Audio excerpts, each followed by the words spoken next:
Hello and welcome to the second ever episode of Myles and Paul Talking Sports. I'm Myles. Hello, I'm Paul. Today is the 9th of April 2020 and we're going to talk about what's happened this week, especially in the NFL. The first thing that happened this week in the NFL was the 2010s All-Decade Team roster being released. Just wondered what your thoughts were on that, Paul. I mean, most of them are pretty automatic, I guess. Yeah, I think there was a bit of debate around the quarterbacks. Yeah, I would have put Peyton Manning maybe. What year was Rodgers? 2011, the Packers won the Super Bowl. When they beat the Steelers, yeah. 2011, wasn't it? I think so. Yeah, so Rodgers and Manning both won one Super Bowl this decade. I mean, Russell Wilson even. I think Wilson had a better decade even than Rodgers. Yeah, that's what I mean. But, the other one people seem to be butthurt about was Breeze. Breeze, yeah. But he hasn't won a Super Bowl this decade. Yeah, exactly. I mean, I'd rather put Mahomes in there over Breeze, and Mahomes only played 3 years. But Brady's obviously the lock. Yeah. Any snubs on the offense? To be honest, I haven't actually looked that deep into this one yet. Okay, well, I think there are a few question marks. For receiver, you've got Antonio Brown, Larry Fitz, Megatron, and Julio Jones. Yeah, I don't see how you could take any of them out, even if you wanted to add. I mean, I don't know. AJ Green. No. Over Larry Fitz. He's never made an All-Pro. Has he really not? No, he's never been an All-Pro. I'll read you the stat I read. Since the start of the decade, Green has 602 receptions for 8,907 yards and 62 touchdowns. Yeah, he's stuck with Andy Dalton though. That's the problem. Yeah. And for flex, you had Darren Sproles, which I thought was a bit of a weird one. That's I'd rather put AJ Green. That sticks out the most. Yeah, it's like, well, he was good on different teams for a little while, but never really won anything. At running back, you had Marshawn Lynch, fair enough. LaShawn McCoy, I think that's fair enough, just for longevity. He's out of the league now, isn't he? But Frank Gore and Adrian Peterson, who's the obvious one. Yeah, I don't think no one springs to mind anyway. No, because I guess running backs have such short careers that. Yeah. If you play more than 6 or 7 years, you should be in this team. I think if you're going to have a running back as a flex, would you rather have Darren Sproles or someone? When did MJD retire? Oh, 2016 maybe. What about Jamal Charles? Yeah, I'd say Jamal Charles would be a good shout. That's not a bad one. No. Jamal Charles was a monster, like the all-time NFL yards leader in yards per reception. Even like Arian Foster as well, when he was. Yeah, he had good. Oh, I don't know if he did enough though. No, and when did Chris Johnson retire as well? Oh, I mean, that would have been 2015, I think, something like that, maybe earlier. So look, 2017, but he didn't do anything with Arizona for years. Okay, no, he's not in it. Fair enough. Yeah, I'm trying to go through the teams, and Jamal Charles would be the only one that I think would spring to mind. Oh, actually, Le'Veon Bell. How many years has he even been in the league? 5 years? Yeah, but what he did, I mean, like you say, as a flex, I don't know. No, I think Jamal Charles. That's a good argument, though. Yeah, I would go with it. Okay, you've got two tight ends. You've got Gronk and Kelsey. Kelsey's a bit of a reach, maybe so far. But I'd have Witten. Yeah, unfortunately, Heath Miller even. Yeah, but I'm a bit of a homer on that one. Maybe. I would say Witten just for the amount of receptions. Yeah, Gronk could be for some reason Gronk was not a unanimous selection. I don't know. Witten hurt himself with that Monday Night Football gig though. That was really bad. But you had Tony Gonzalez, but he obviously retired in like 2013 or 2014. Yeah, maybe if he had a couple more years, he would have been in. I was thinking he was a bit early, yeah. Let's have a look. Don't really want to talk about offensive linemen, but Andrew. Yeah, the only one that jumped out was Jari Evans. But Jari Evans. Oh, Joe Thomas is a lock. Obviously, unanimous selection. Jason Peters as well. Lane Johnson was very upset he didn't make the team. Yeah, I think that's really it for the offense, isn't it? I like the Marquise made it though. Marquise Pouncey. Centers are very. Alex Mack made it as well. Yeah, it's a very what's the term? It's underappreciated. Yeah, I don't think there's that many. Who was the Jets center? Nick Mangold. Nick Mangold. Yeah, that's a bit surprising. Yeah, I thought he would have made it. Let's continue to defense. Defensive end, got Calais Campbell, Cameron Jordan, Julius Peppers, JJ Watt. Fair enough. Does Calais Campbell make the Hall of Fame for you? I think he's borderline. I think he could get it. I think his Hall are very good. Yeah. Terrell Suggs didn't make it. I would have had Suggs over Calais Campbell. Yeah, I would do that. I think that was a little bit of a snub. No one seems to be talking about that one as well. Terrell Suggs has like an unhuman amount of sacks, 139 career sacks. Yeah, he got one last year, didn't he? Right towards the end. Yeah, he did. He had 3 tackles on one It's sack. funny, the book I'm reading at the moment, The Next Man Up, it's Suggs' rookie season in Baltimore. That's so weird. So yeah, it's a very old book now. I feel like he's been playing since the beginning of time. They mention a lot in the book about how youthful he is, and it just seems really just strange. I think he's done now, though, isn't he? Yeah. I mean, he had 3 sacks. Sorry, 3 sacks. He had 3 tackles last year for the Chiefs. For 3 different teams as well, didn't he? I couldn't tell you, to be honest. I know he got cut by the Ravens, and then picked up by the Cardinals, and then he got cut by them and picked up by someone else. Yeah, I think the linebacker is probably the strongest. Is the linebacker? Oh, there, you could not change any of them. They've got Khalil Mack as a linebacker. I'd have him as defensive end. Yeah, I'd put Mack instead of Calais Campbell. Another linebacker in. So we'll continue in the normal format. Defensive tackle: Geno Atkins, Fletcher Cox, Aaron Donald, and Ndamukong Suh. Fair. Yeah. Yeah, there's not much more to say about that. I mean, Atkins, Aaron Donald was the unanimous one. Maybe the best defensive tackle of all time. So, yeah, I don't have anything to add to that, really. I mean, yeah, Geno Atkins, you play on a team like the Bengals and you probably look a lot better than you are, but who knows? Justin Smith, maybe, but I don't think he played enough in this decade because he obviously he played in the 2000s as well. Move on to line. When did Vince Wilfork retire? 2016, but I do love that picture of Vince Wilfork. Eating the chicken. Eating the turkey leg on Thanksgiving. Oh, yeah. Let's have a look. 2016, he retired from the Texans. Okay. I almost forgot he was a Texan. It was probably only good for about 4 years of the decade then. And then the Patriots got rid of him. Yeah. Interesting. There's 3 career interceptions. Could you imagine being a quarterback getting intercepted by that? The 325-pound man. All right. So we've got DBs. No, we've got linebacker.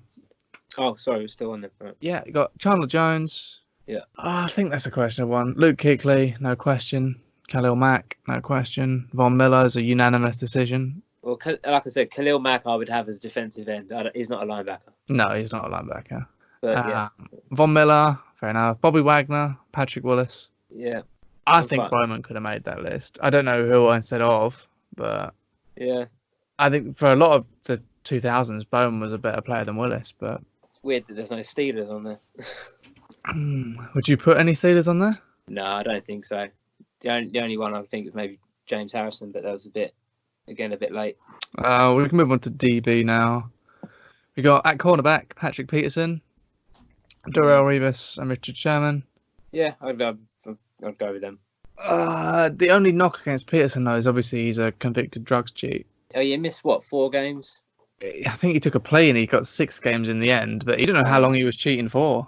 If you ain't cheating, you ain't trying. That says the Houston Astros. No, yeah, but then who'd you go in? Who goes in instead of him? Who's been better? Joe Hayden didn't make it, and he was drafted in 2010. But I still don't think he should have made it. Would Jalen Ramsey have an argument, you think? I think over Peterson maybe, but he's only played for 4 or 5 years.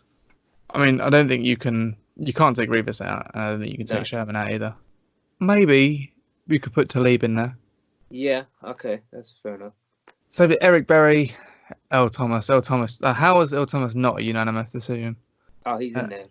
He is in there, but I mean, the ones if you're looking at the NFL.com list, the ones with the stars on them are the unanimous decisions.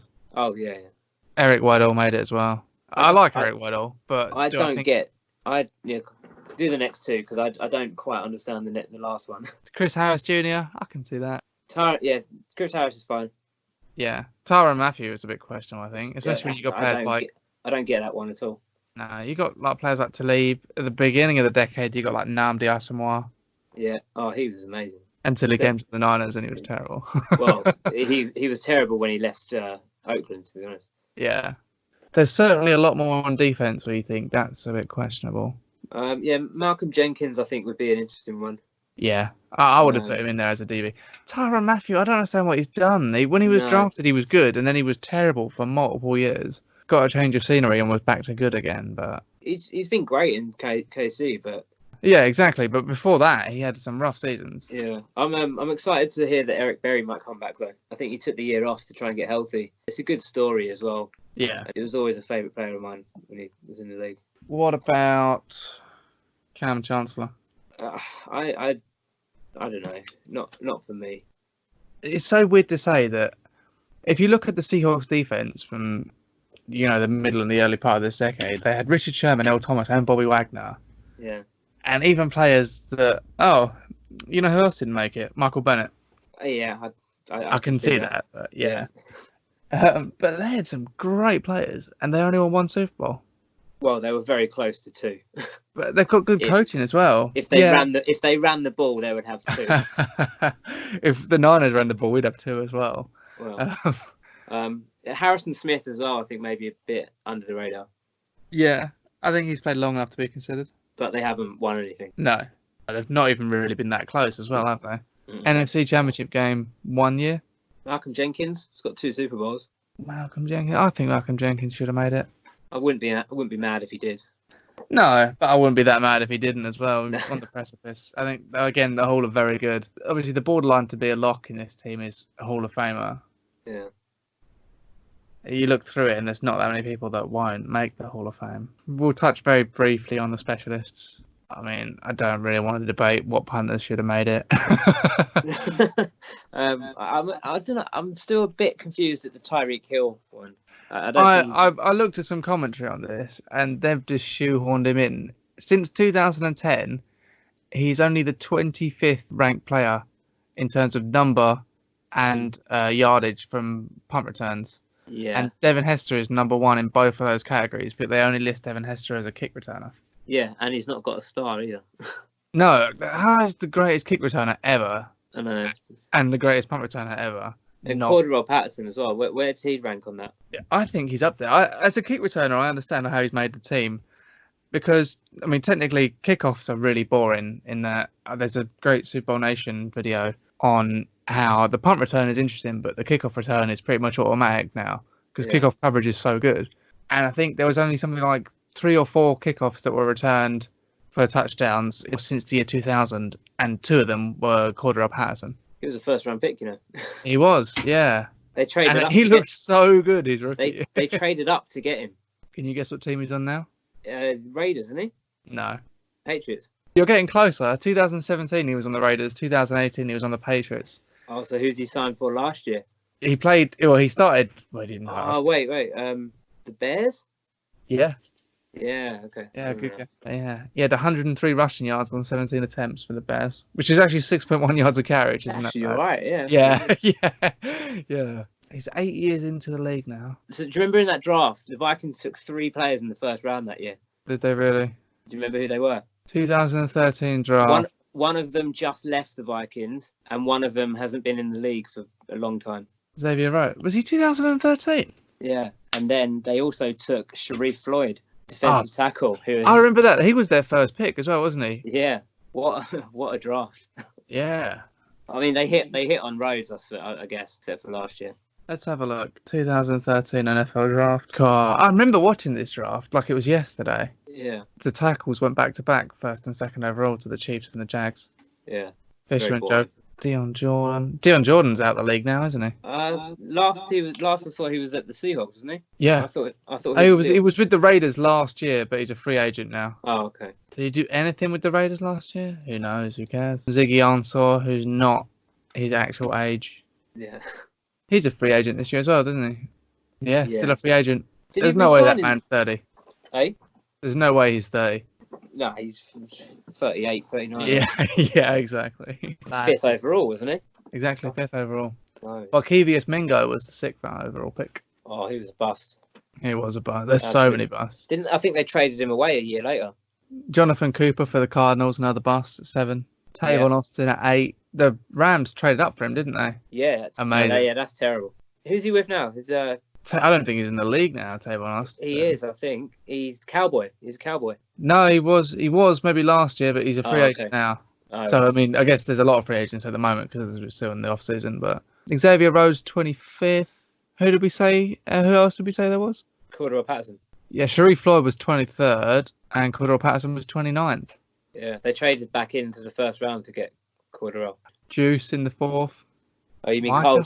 Carl Juszczyk? No, Juice. He was upset he didn't make the all-decade team either. He tweeted out that I guess fullbacks weren't used in this decade. Yeah, I mean, he's got a point. Him, and then there's like Mike Tolbert and Michael Robinson. All right, we'll go back to talking about the all-decade team. Just the last category on this was coaches, and I feel like Mike Tomlin could have made this list, but the list is Bill Belichick, who for some reason wasn't unanimous, but Cheat Carroll made it. Yeah, Mike Tomlin has never had a losing season in a decade. That's quite good. That is quite good. Yeah, and then again, I don't think that the Seahawks have had that many. I don't think they've Probably only maybe one or two. They made the playoffs at 7 and 9 though.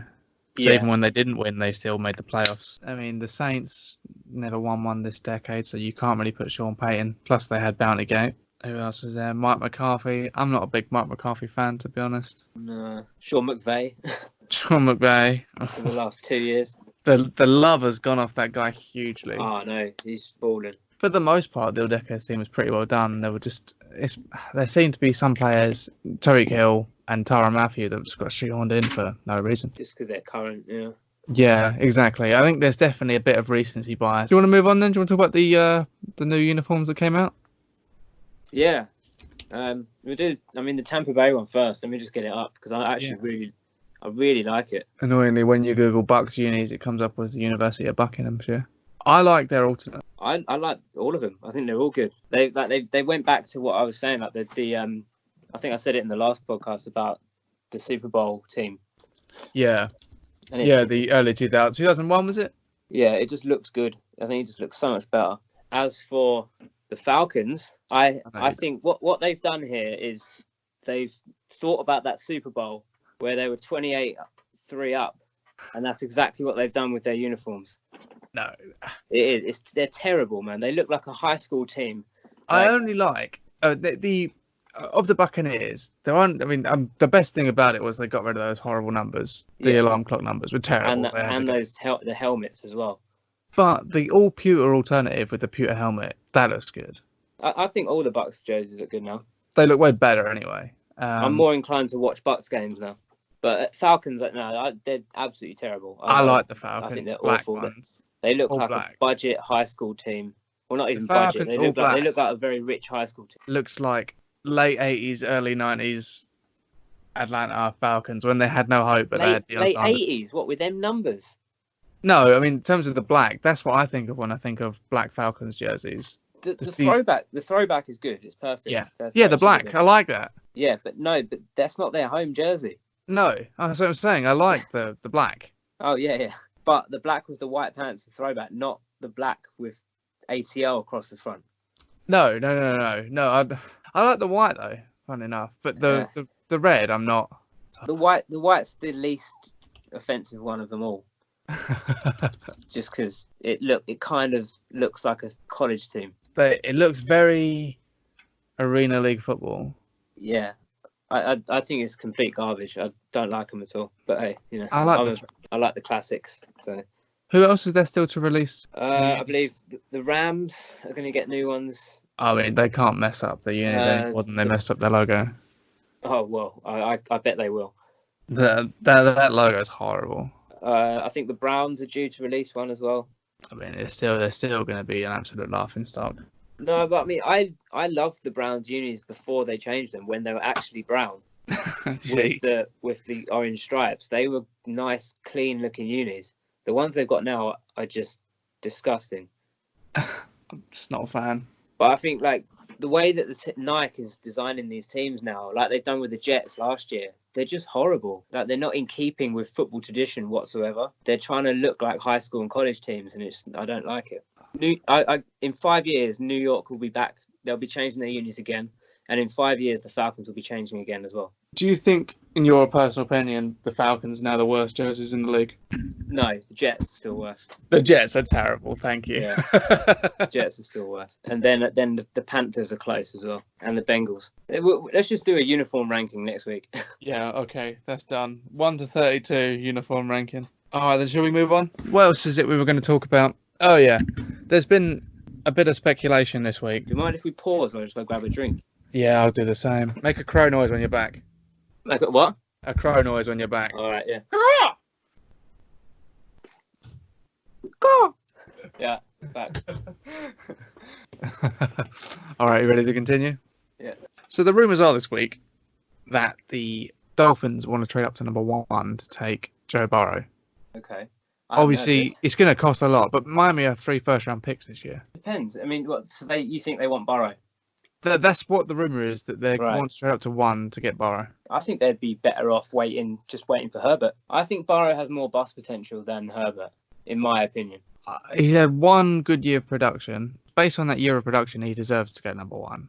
But I wouldn't want to bet my future of my franchise on a guy that has 1 good productive year at college that lost his job to other guys in college. Yeah, and he's going to go to a terrible team, yes, which he's never played on. No. Yeah, I think he's got far more bust potential than, say, Herbert. I like Herbert better as a player anyway, but he does play in the Pac-12. Against bums and postmen, but... Future insurance salesman, yeah. That being said, though, I feel like Miami, he's more likely to succeed in Miami than he is to do in the Bengals. I don't know if anyone's likely to succeed in Miami with the way their ownership is. I agree, it's a terrible team to get drafted by, but is it better than the Bengals? They don't attract free agents. Potentially with the fact that no one's going to be looking at them to make an impact. The Bengals, they don't attract free agents. Yeah. They retain their players pretty well, but at the moment they're the worst team in the league. Like, do you want to be retaining those players? Yeah, exactly. Then you've got to play the Steelers defense twice a year, the Ravens defense twice a year, and even the Browns. We can laugh at them, but they're an 8-8 team. They're not bad. Yeah. Middle of the pack. Well, they were just as good as the Steelers last year. Exactly. But and then you look at the Dolphins. Now the division looks a lot less scary than it was, and the Jets still aren't doing anything really, are they? I quite like Sam Darnold. I like Darnold. I think he's quite good. He's got a good build for that, being in that division, being like 6'5". I don't know how old Burrow is, but it wouldn't surprise me if he's still older than Sam Darnold. He's 21, I believe.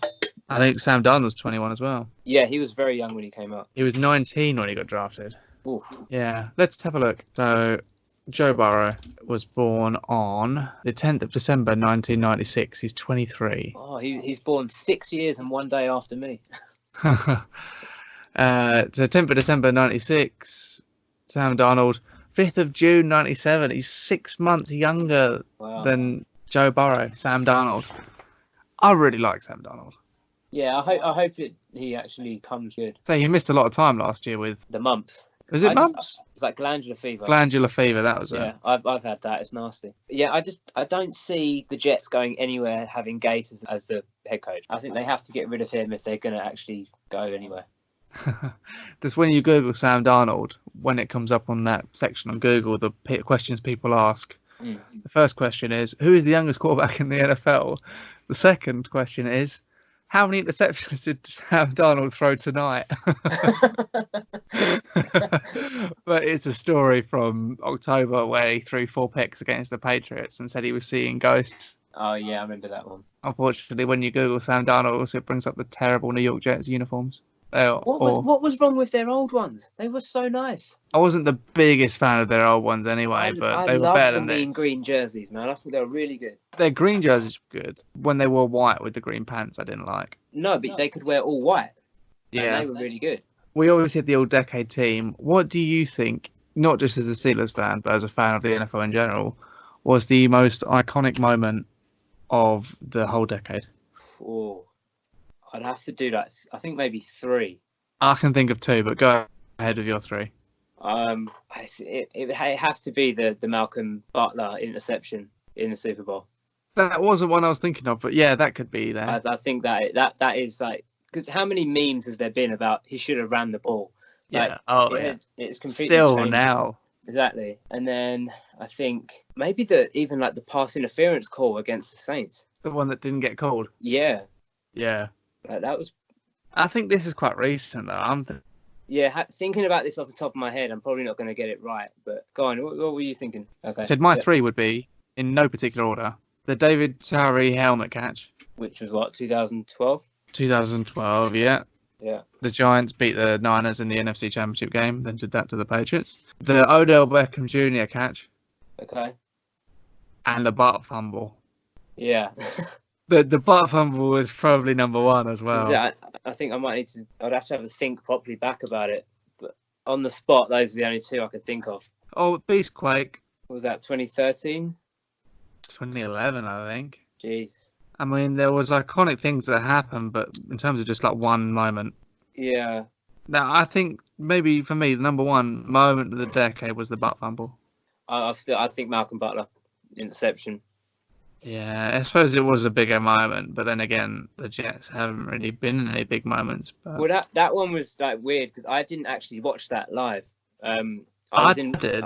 I was in Romania at the time, and I was in a hostel streaming the game on a computer, and I had to go to the airport about 4 a.m. to catch a flight, so I missed the fourth quarter. And when I got on the plane, the Seahawks were leading, and I'm thinking, okay, they've won it. Landed back in London, and the Patriots were celebrating, and I was gutted. So I completely missed the final play. There aren't many teams that I would root for the Patriots to beat, but the Seahawks are one of them, so I was celebrating when that happened. What was the Super Bowl when we were in that meat restaurant? The Eagles beating. That's quite iconic though. That the Foles catch. Oh, what was the play Philly called? Special. The Philly Special. Oh, that was so cheesy as well. Yeah. Nothing's been happening in hockey really. Nothing at all. Did you watch Jeremy Roenick's garden workout? Yes. I thought it was really funny. He's a really funny bloke, to be honest. He's got a lot of time on his hands now as well since he's been fired. Oh no, that was ridiculous. Actually, so sad now. It's just the world we live in. A little bit happening in college. You got the NCAA threatening sanctions against teams that continue recruiting. Yeah, didn't Dabo Sweeney's been criticised for getting a flight to Florida? That doesn't surprise me. It was a private flight though. I don't understand. It's a private flight. He's not affecting anybody else. Yeah, I suppose it depends what he's doing there as well. Well, if he's recruiting, then yeah, it should be against the rules. But yeah. I mean, why else would you go to Florida? He came out this week and said that he'd look at the possibility of Clemson, obviously with permission, playing games without fans. Yeah, well, you'd hope the other team turn up as well, wouldn't you? I think football is the one sport that you can't do that. I think you lose so much of the game. Not only that, but basketball, you can shorten the rosters and the benches. You can play effectively 12 on 12. So you have, say, 2 assistant coaches. That brings you to 28 players. Then you have three officials, 31 players, a few TV people and cameramen. You can have it under 40 people. If you can isolate those 40 people and none of them have it, then it's safe. I think the same goes for hockey. Yeah, agreed. You just need a cameraman and a couple of benches. You've got glass panes disconnecting everyone from each other anyway. But especially college football, where the rosters are so much bigger, you can have 125 people on a roster in college football. Yeah. I mean, you can only dress. I think it's dress 70 for game day. Jesus. But if you dress 70 players, each team dresses 70 players, then you've got all the coaches, all the personnel. Yeah, water boys, ball boys. Exactly. All the officials, all the kind of people you need, because you need more and stuff. You're looking at, 200, 300 people. Yeah. And there's no way you can... That's not logistically as easy as something like basketball or hockey would be. No, it's not. And then you need coordinators up in the booths and people doing the stadium lights and whatnot. Exactly, yeah. I'd watch anything at the moment. I don't care what it is. Yeah. But I don't think it's going to be football. A friend of mine posed to me today. He said, if you could only have 3 sports back, which 3 would you pick for the range of this season, not for eternity? Oh, hockey, football, and probably the Premier League.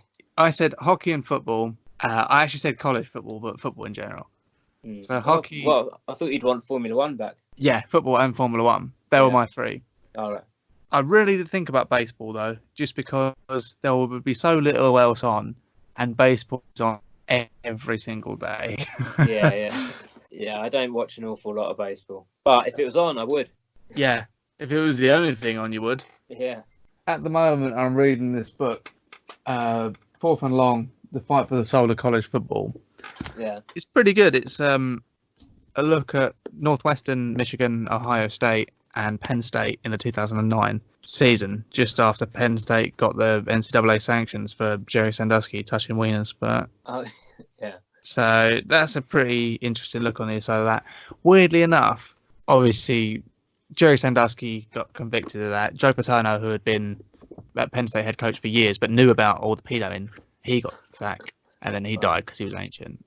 And then to save the Penn State Nittany Lions, the athletic director and all the bigwigs at the school hired Bill O'Brien, which really made me laugh. The guy is currently destroying the Houston Texans. Yeah. Hired to save Penn State, which, to be fair, he did, but I don't know how much of it was really him, to be honest. There you go. That's something. Do you think Deshaun Watson cannot be happy at the moment? If he gets really unhappy and they start the year bad, do you think he gets traded away? Do you think Bill O'Brien gets sick of him? What, Deshaun Watson? Yeah. He's already voiced his displeasure through tweets and stuff. The problem with having a head coach who's also the GM is that you give this man an unreasonable amount of power, and he could trade him tomorrow without the owner even knowing. The problem with that really says to me, I think if you're that owner and you get wind that Bill O'Brien is thinking of trading Watson, or that there's some sort of discontent between the two, you have to keep Watson. Yeah. You have to get rid of Bill O'Brien. The coach is a ten a penny. Yeah, and he hasn't. I don't think he's proved himself enough to say like, oh, he's untouchable. No, exactly. He hasn't won a playoff game, has he? So what has he done realistically? Yeah, they were already good before he got there. Yeah. Yeah. If you get rid of Watson, I think you might as well just throw that franchise into the fire for the next few years. Yeah, move it to somewhere else. Yeah. Anyway, take it easy. Bye. All right, later on.